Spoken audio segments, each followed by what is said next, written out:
premier millésime inoubliable, mais dans une série de millésimes inoubliables, 66. Bon, évidemment, les candidats en 1966, qui sont encore en lice aujourd'hui, il n'y en a pas beaucoup. En fait, il y avait des vins, comme toujours, en 66, on goûte des vins d'une autre époque, avec parfois ces goûts de capsule. On trouvait ça très chic à l'époque, hein. C'est un goût un peu métallique. Aujourd'hui, c'est franchement passé de mode.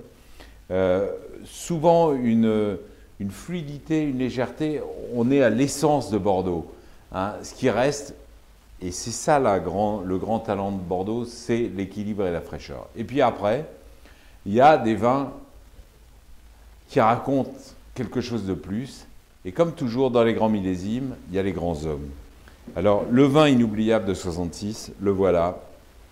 Figeac 1966.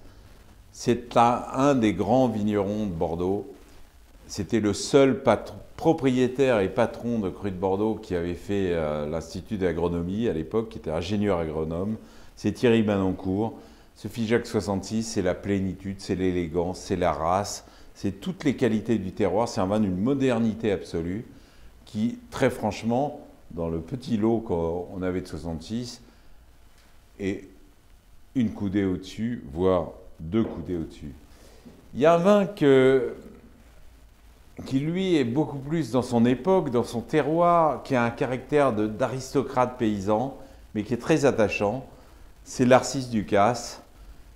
Il a plein de défauts, mais il est vraiment d'une autre époque. Si vous voulez comprendre ce Bordeaux de Saint-Émilion, où évidemment on ne pensait pas du tout à la gloire et au statut des grands Bordeaux d'aujourd'hui, mais où on faisait les vins avec sincérité, avec franchise, et on obtient aujourd'hui un vin qui, 50 ans après, est toujours a toujours du caractère. Voilà, c'est un bon copain paysan, mais qui se tient formidablement bien.